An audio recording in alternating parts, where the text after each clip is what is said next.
홍범도는 누구인가? 홍범도는 1868년 8월 평양에서 태어났다. 어릴 때 부모를 다 여의고 부잣집에 머슴으로 살게 되었다. 천시와 핍박을 견디다가 평양 가명의 나팔수로 입대하였다. 그러나 군대에서 상급자와 갈등이 생겨 나오게 되면서 금강산 신계사에 들어가 잠시 승려로 활동을 했다. 이때 한계를 깨우치고 역사와 저항의식을 생각하는 계기가 되었다. 절에서 수련을 하면서 비군이었던 아내와 결혼한 후 함경도 북창에서 삼포수 생활을 하였다. 명포수라 소문날 정도로 총을 잘 다루던 홍범도는 포계 활동을 하면서 실력을 인정받아 대장으로 추대되었다. 1907년 일제가 총포 및 화약류 단속법을 공포하면서 총으로 생계를 유지하던 포수들이 본격적으로 의병활동에 참여하기 시작했다. 홍범도의 경우 1895년부터 꾸준히 의병활동을 하였다고 한다. 홍범도는 평민 의병장이자 소문난 스나이퍼였다. 많은 전투 경험을 바탕으로 리더십을 발휘했으며 부대원들과 좋은 유대관계를 유지했다고 한다. 봉오동 전투 1919년 3.1 만세운동 이후 두만강 국경지대에 팽팽한 긴장감이 감돌았다.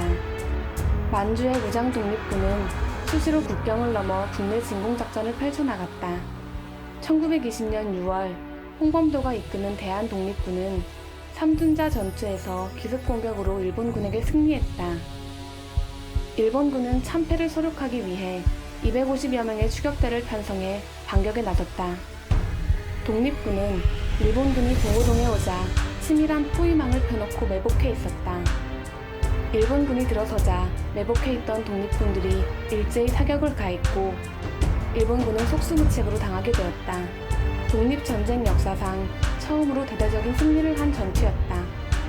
봉오동 전투에서 일본군 전사자는 157명, 독립군 전사자는 단 4명이었다. 청산리 전투 1920년 훈춘 사건이라는 일본의 자작극으로 일본군은 간도로 출병하였다. 이때부터 일본군의 독립군 섬멸작전이 시작되었다. 홍범도 부대를 비롯한 여러 독립군 부대는 청산리로 모였다. 지휘부를 통합하고 병력을 재편성하여 연합유격전을 펼쳤다. 1920년 10월 22일 어랑촌에서 김저진 부대가 일본군과 혈전을 벌이고 있을 때 홍범도 부대가 후방을 공격했다.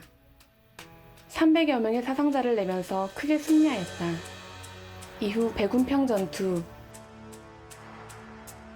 왈루구 전투, 선수평 전투, 어랑촌 전투, 천보산 전투, 고동하 전투 등 6일 동안 10여 차례 전투를 벌였다. 당시 상해 임시정부가 발표한 바에 따르면 1,400여 명의 일본군이 사상했다고 한다. 한일 무장투쟁 역사상 가장 빛나는 성과를 올린 청산리 전투. 그 현장에 홍범도가 있었다.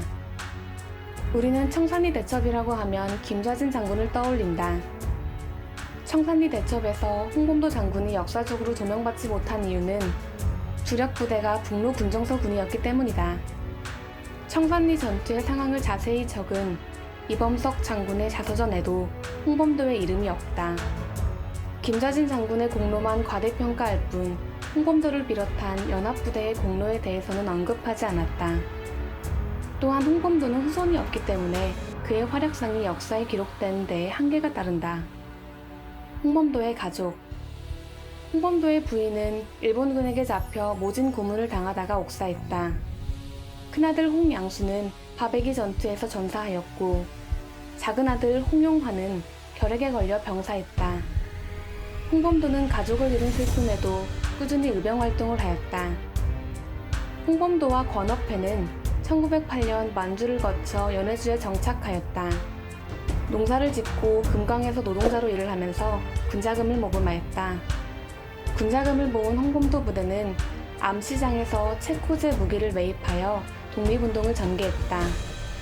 하지만 1914년 1차 세계대전 당시 일본과 러시아, 영국, 프랑스가 연합국이 되면서 홍범도 장군의 투쟁활동은 위축되었다. 홍범도의 말년. 홍범도와 독립군은 1920년 간도 참변 이후 간도에서 러시아의 자유시로 이동하였다. 1921년 자유시 항일 무장투쟁 역사상 최악의 비극이 벌어졌다. 처음에 러시아는 독립군에게 무장투쟁을 허가하기로 약속했다. 하지만 일본과 협상하게 되면서 러시아는 독립군에게 무장해제를 요구하였다. 이로 인해 독립군 사이에 내분이 생겨나면서 무력 충돌이 발생하였다. 이 사건으로 홍범도는 이념적 대립과 현실을 무마시키기 위해 노력했다. 자유시 참변 이후 러시아에 남아 사회주의 정책에 협조하며 농업협동조합을 이용해 독립운동의 물적 기반을 확보하고 독립군을 양성하였다. 1927년에는 소련의 감시와 견제로 인해 어쩔 수 없이 공산당에 입당하기도 하였다. 한편 1937년 러시아는 연해주의 한인들이 일본의 스파이가 될 수 있다는 누명을 씌워 중앙아시아로 강제 이주시켰다. 홍범도는 연해주에서 지속적으로 독립운동을 하다가 카자흐스탄으로 강제 이주되었다. 당시 홍범도의 나이는 70세였다. 1944년 홍범도는 시베리아에서 생을 마감하였다. 홍범도, 그가 이루어낸 봉오동 전투의 승리는 3.1운동 이후 애국열이 고조되었을 때 다시 한번 상승시키는 역할을 하였다는 데 의미가 크다. 또한 조선인에게 새로운 기대와 희망을 안겨준 전투였다.